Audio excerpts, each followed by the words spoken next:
Shalom, puji nama Tuhan. Kita berjumpa kembali, saudara yang dikasihi Tuhan Yesus Kristus. Pada 2 minggu yang lampau, kita sama-sama telah merayakan hari Pentakosta. Dan kita tahu apa itu hari Pentakosta. Untuk itu kita ingin melanjutkan bagaimana karya Roh Kudus bekerja, khususnya di dalam kehidupan gerejanya. Sebelum kita mendengarkan firman Tuhan, mari kita bersama-sama berdoa, memohon pertolongan Tuhan. Mari kita berdoa. Kami bersyukur kepadamu ya Tuhan untuk waktu dan kesempatan yang indah di mana kami kembali boleh bersama-sama khususnya dengan keluarga kami untuk kami beribadah. Kami meyakini bahwa Tuhan mengasihi kami dan Kau akan memberkati kami melalui firman Tuhan yang kami dengarkan bersama-sama. Tuhan pimpin dan Tuhan berkati firman Tuhan yang kami hendak dengarkan. Dalam nama Tuhan Yesus Kristus kami berdoa. Amin. Saudara yang dikasihi Tuhan, firman Tuhan yang hendak saya bacakan terambil dari Kisah Para Rasul, pasal yang kedua, ayat yang ke-42 sampai dengan ayat yang ke-47. Di bawah tema, The Dream Congregation atau Jemaat Ideal. Mari kita membaca bagian firman Tuhan ini. Firman Tuhan demikian. Mereka bertekun dalam pengajaran rasul-rasul dan dalam persekutuan, dan mereka selalu berkumpul untuk memecahkan roti dan berdoa. Maka ketakutanlah mereka semua, sedang rasul-rasul itu mengadakan banyak mujizat dan tanda, dan semua orang yang telah menjadi percaya tetap bersatu, dan segala kepunyaan mereka adalah kepunyaan bersama, dan selalu ada dari mereka yang menjual harta miliknya, lalu membagi-bagikannya kepada semua orang sesuai dengan keperluan masing-masing.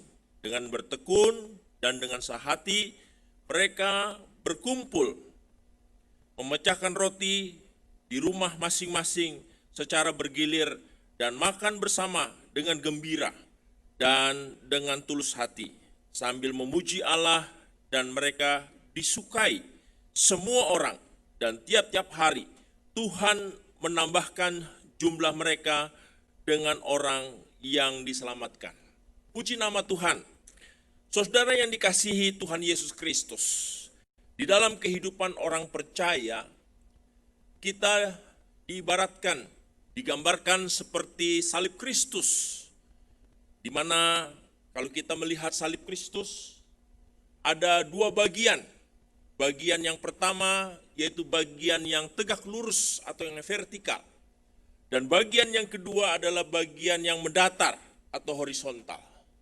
Sebenarnya gambaran ini menunjukkan bahwa kehidupan orang percaya memiliki relasi kepada Tuhan secara pribadi, dan relasi dengan sesama. Nah, apa itu relasi dengan Tuhan? Ya, kita tahu bahwa relasi dengan Tuhan yaitu melalui pembacaan firman Tuhan dan melalui doa. Sedangkan relasi dengan sesama yaitu bagaimana kita bersekutu, bagaimana kita bersaksi, bagaimana kita beribadah.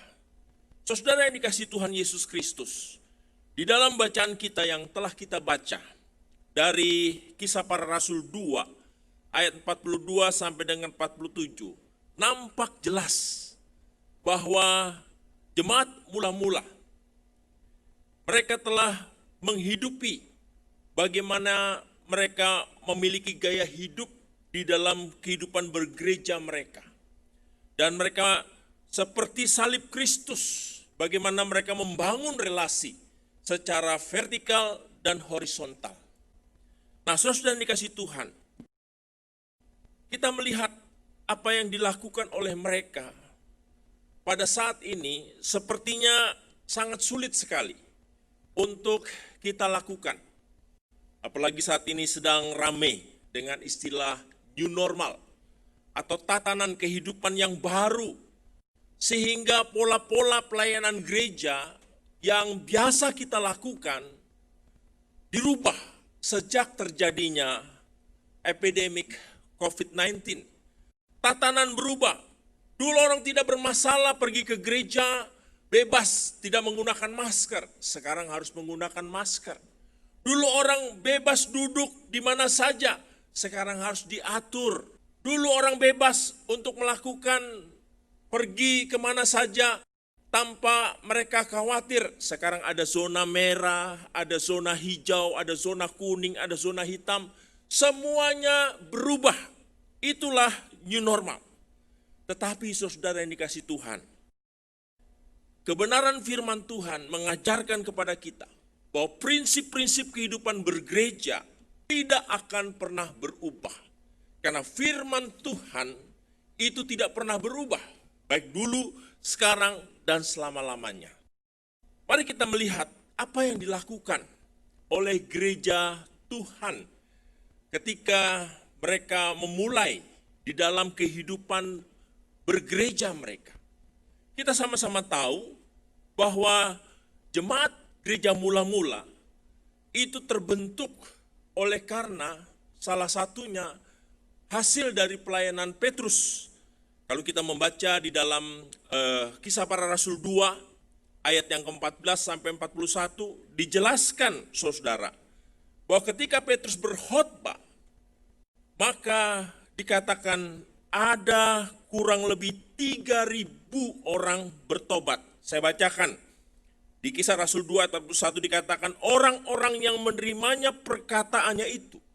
Maksudnya orang-orang yang mendengar khotbahnya itu memberi diri dibaptis dan pada hari itu jumlah mereka bertambah kira-kira 3.000. Luar biasa saudara. 3.000 orang menjadi orang baru dan masuk di dalam persekutuan yang disebut dengan gereja. Dan sebelumnya, kalau kita lihat, mereka tidak banyak. Menurut catatan di dalam Kisah Para Rasul 1 ayat 15, dikatakan bahwa jumlah mereka tidak lebih dari 120. Dikatakan di dalam Kisah Rasul 1 ayat 15, hai saudara haruslah genap nas kitab suci yang disampaikan Roh Kudus dengan perantaraan Daud tentang Yudas. Dikatakan di situ bahwa jumlah mereka kira-kira di dalam ayat 15 yaitu kira-kira 120 orang banyaknya. Sehingga ketika mereka terbentuk menjadi satu jemaat, jumlah mereka sudah ribuan. Tidak gampang saudara mengatur ribuan orang. Kita mengatur 100 saja itu sangat sulit. Ini ribuan saudara. Tetapi yang luar biasanya, oleh karena jemaat ini lahir, oleh karena Roh Kudus, maka mereka melakukan hal-hal yang luar biasa. Di dalam catatan firman Tuhan jelas sekali dikatakan di sini saudara. Di dalam 42 dikatakan ada 5 unsur yang mereka lakukan di dalam kehidupan bergereja dan berjemaat. Dan saya sebutkan mereka adalah the dream congregation atau jemaat ideal, jemaat impian. Dan pada masa kini, hal-hal yang dilakukan, unsur-unsur yang dilakukan di dalam jemaat itu tidak mudah untuk kita lakukan. Apalagi sekarang sedang zamannya new normal. Yang pertama yang mereka biasa lakukan, yaitu dikatakan bahwa mereka bertekun dalam pengajaran para rasul.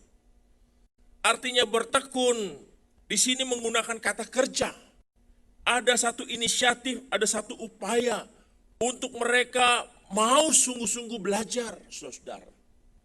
John Stott pernah mengatakan, if you stop to learn, you stop to grow. Artinya apa? Kalau kita berhenti belajar, maka kita berhenti bertumbuh.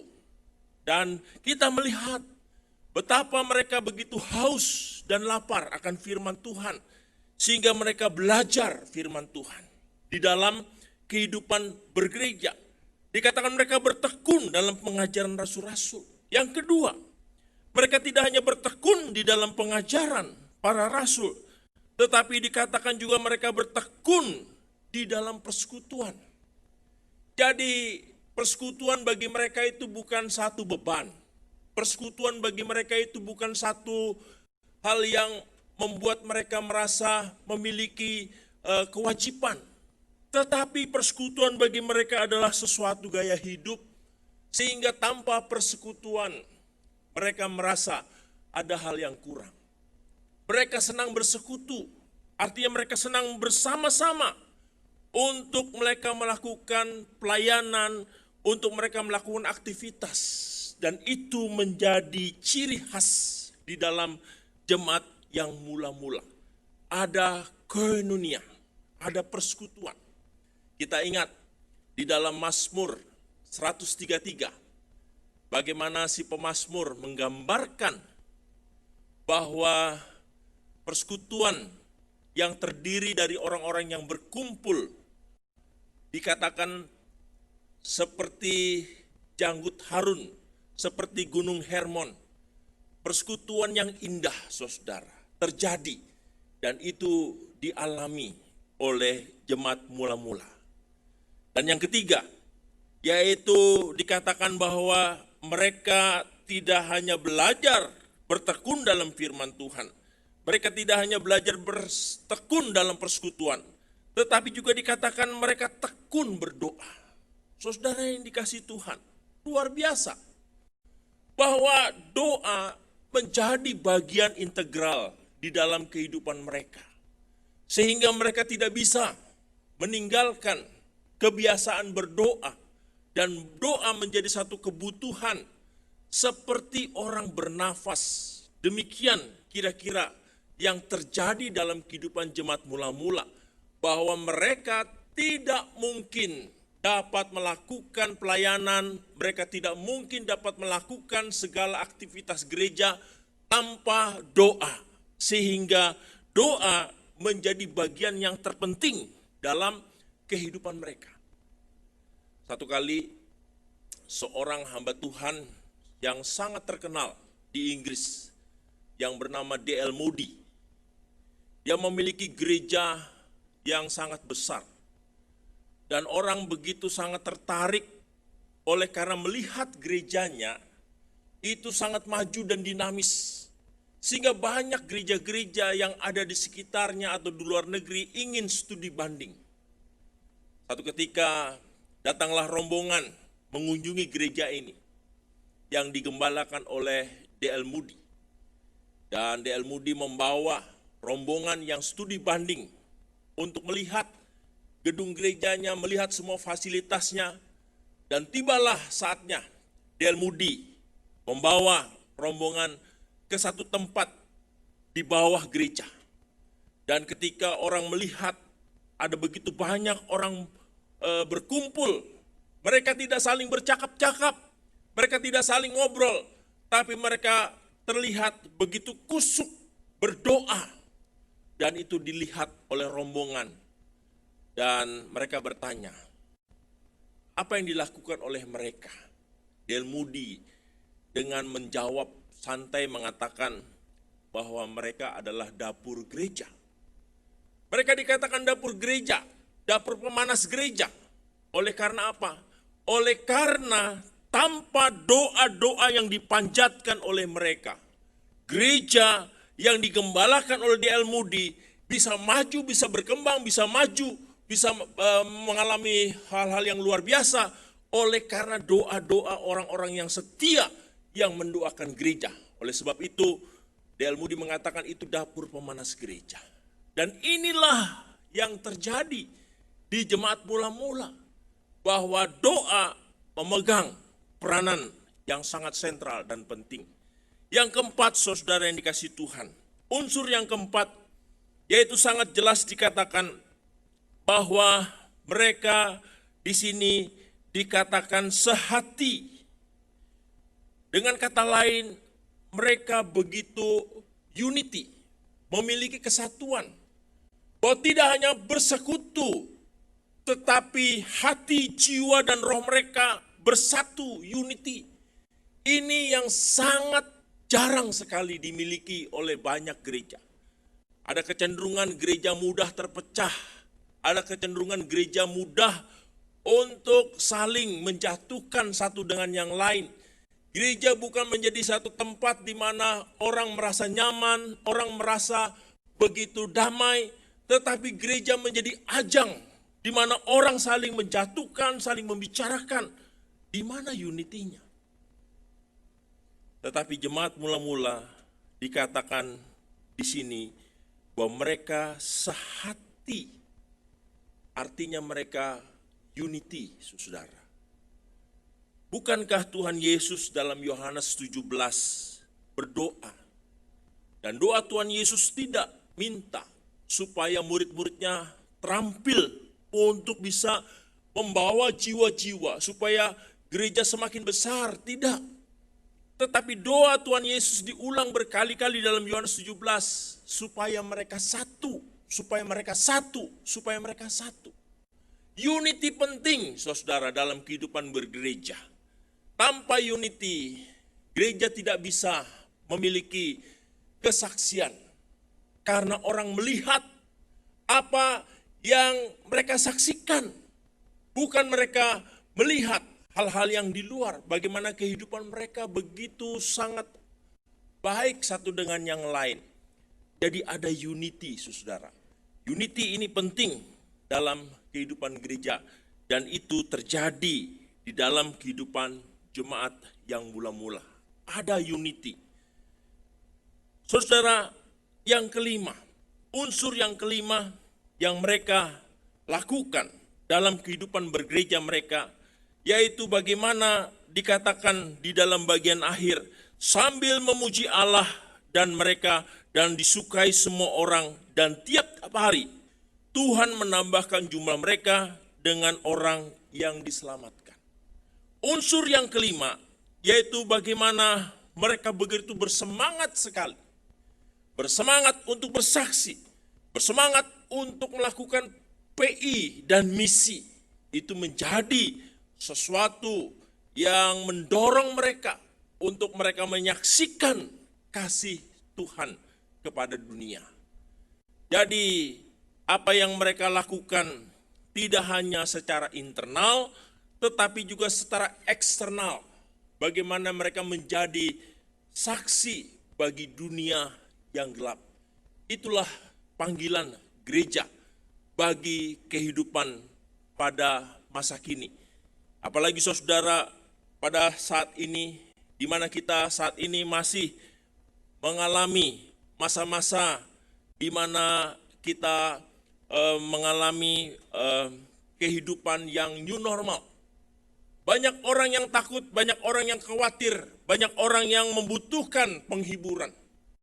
Saatnya lah gereja menyatakan kabar baik, dan kabar baik itu dinyatakan dimulai dari diri kita sendiri.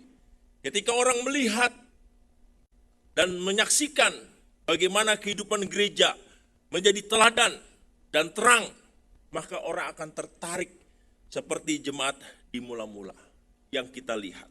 Oleh sebab itu saya katakan bahwa di dalam khotbah saya, ini adalah the dreaming congregation atau jemaat ideal dan impian. Pertanyaannya saudara-saudara, mengapa? Mengapa mereka bisa melakukan 5 unsur kehidupan gereja seperti yang kita lihat di dalam ayat 42 sampai dengan 47? Ada 2. Yang pertama, bahwa mereka dikatakan adalah di dalam 44, dan semua orang yang telah menjadi percaya. Semua orang yang telah menjadi percaya kepada siapa? Kepada Kristus.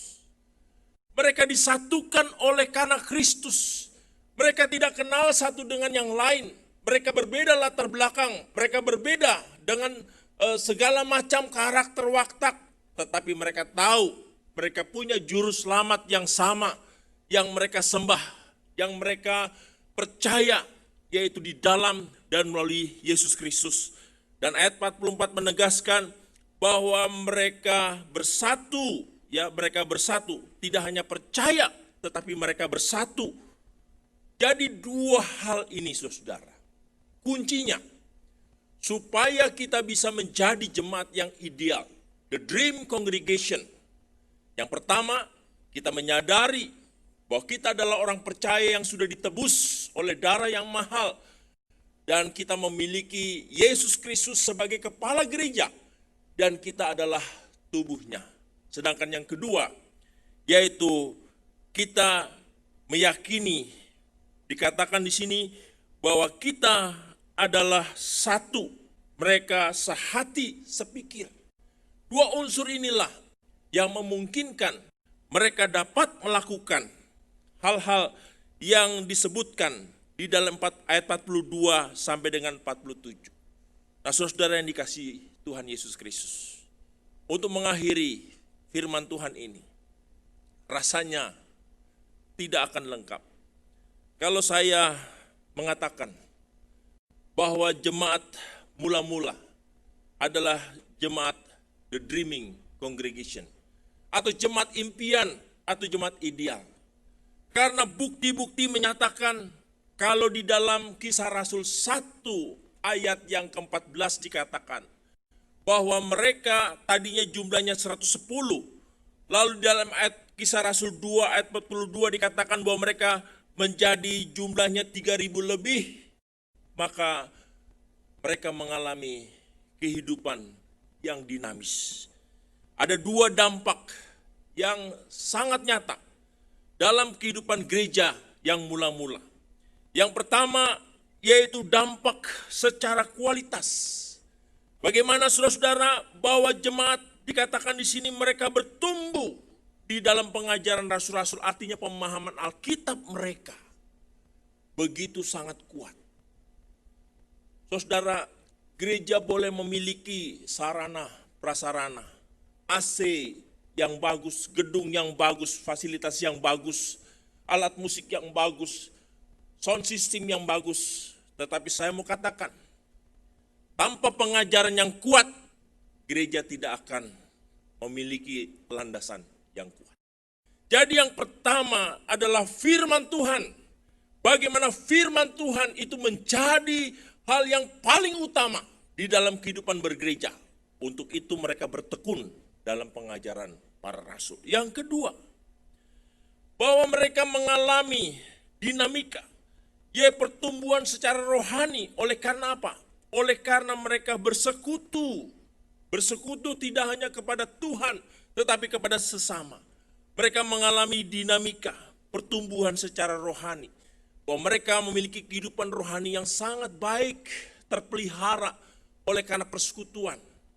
Saudara yang dikasihi Tuhan, kita ingat ilustrasi bagaimana bara api itu tidak akan mudah padam apabila 25 kayu bersatu sehingga menjadi satu api unggun. Tetapi apabila 25 kayu salah satu diambil, yang 24 akan terus membara, sedangkan yang satu akan cepat mati. Begitu pula dalam kehidupan kita. Apabila kita keluar dari persekutuan, maka kita akan mudah padam rohani kita. Untuk itu terus kita bersekutu, bersatu seperti bara api yang terus membara. Tahan lama, saudara. Dan yang ketiga, secara kualitas, mereka memiliki spirit untuk semangat misi dan penginjilan. Bukan hanya waktu bulan misi saja, tetapi misi dan penginjilan menjadi gaya hidup mereka. Buktinya apa? Buktinya bahwa mereka disukai semua orang dan jumlah mereka semakin banyak. Jadi saudara, omong kosong, saya katakan omong kosong. Kalau kita katakan bahwa gereja kita itu yang penting secara kualitas, tetapi tidak ada kuantitas. Gereja yang berkualitas menghasilkan kuantitas. Tidak mungkin kita berkualitas kalau tidak ada kuantitas. Sehingga itu seiring, saudara. Dan yang kedua, secara kuantitas, mereka memiliki kehidupan finansial yang baik. Itu ditandai bagaimana mereka memiliki semangat berbagi, saudara.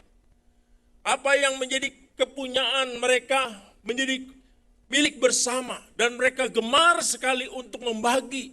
Saudara yang dikasihi Tuhan Yesus Kristus, tidak ada dalam catatan orang yang menabur dia tidak menuai. Tidak ada dikatakan bahwa orang yang membagi dia akan kekurangan. Tidak ada, saudara. Semakin kita membagi, semakin Tuhan akan membuka jalan-jalan kita. Sehingga itu menjadi sesuatu yang penting di dalam kehidupan bergereja. Unsur yang tidak boleh ditinggalkan, yaitu bagaimana mereka punya spirit untuk saling sharing, saling membagi. Bukan hanya membagi waktu saja, tetapi membagi apa yang mereka miliki. Dan yang terakhir, bahwa mereka mengalami pertumbuhan secara signifikan. Baik secara rohani, secara jasmani, maupun dari segi jumlah mereka. Oleh sebab itu saudara yang dikasihi Tuhan, belajar dari kehidupan jemaat mula-mula. Bagaimana mereka menjadi the dreaming congregation, jemaat impian, jemaat yang ideal. Kiranya kita sebagai gereja Tuhan rindu untuk mengalami apa yang dialami oleh jemaat mula-mula.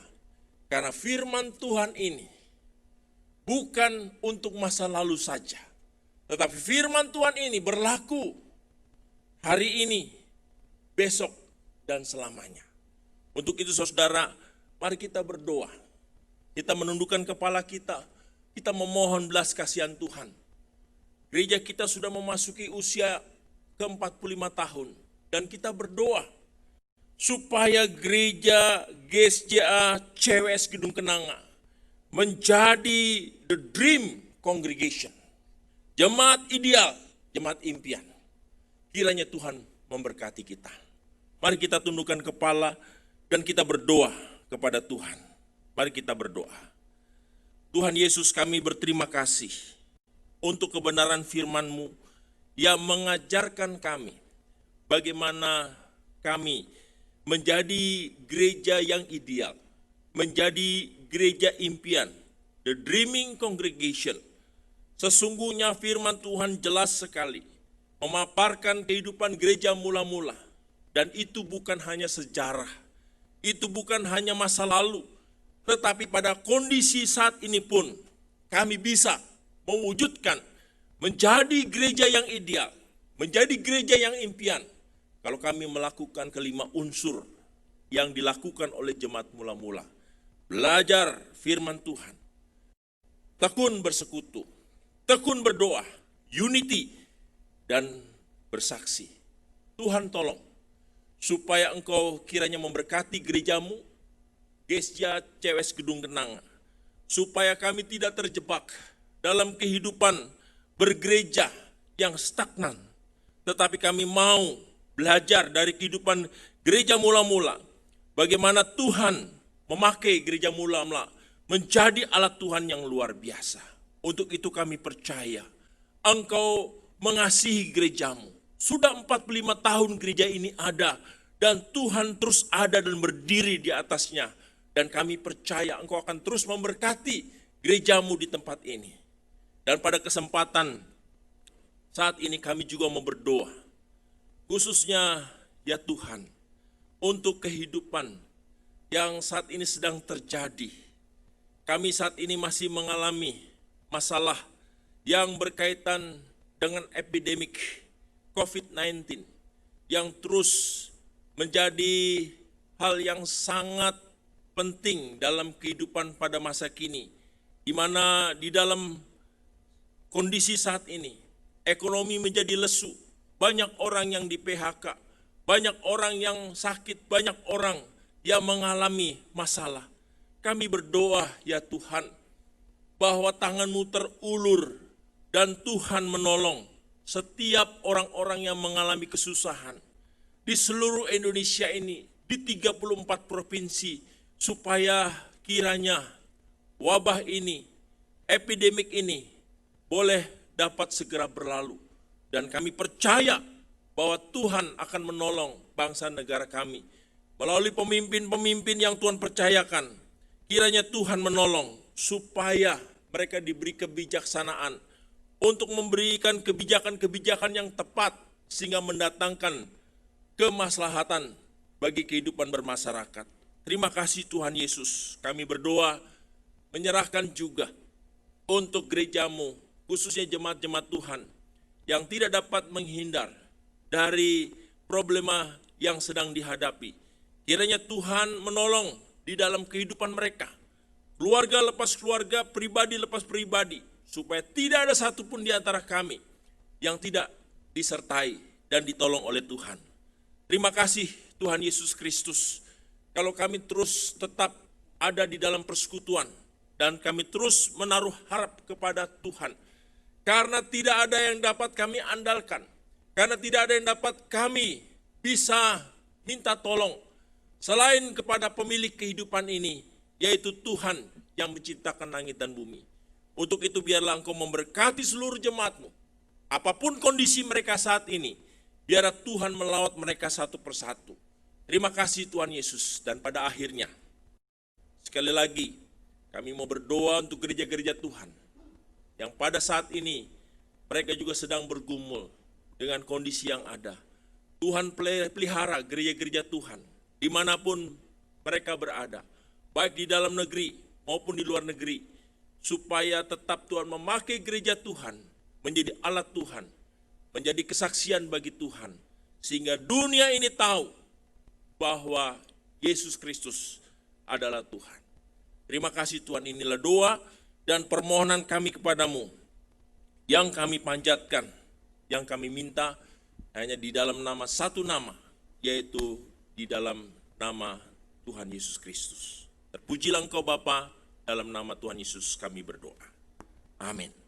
Terima kasih saudara, puji nama Tuhan. Shalom.